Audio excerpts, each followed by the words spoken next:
Welcome to Getting Cozy with ShaderForge, brought to you by GameTutor.com.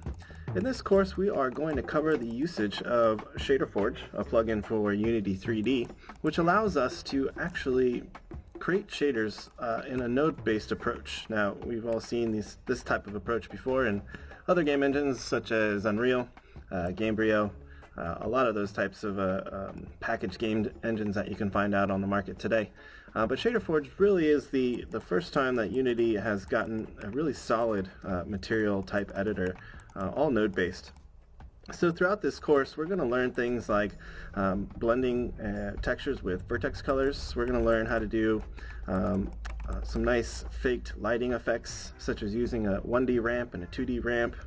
We're going to actually go through the process of using multiple shader techniques to create or recreate the TF2 shader, which is always a good staple in your shader techniques. All right. And we're going to look at how to do things, more advanced things like your own custom translucency and matte caps. And finally, we're going to go over how to create glass with refraction and stuff like that. So there's a lot to cover.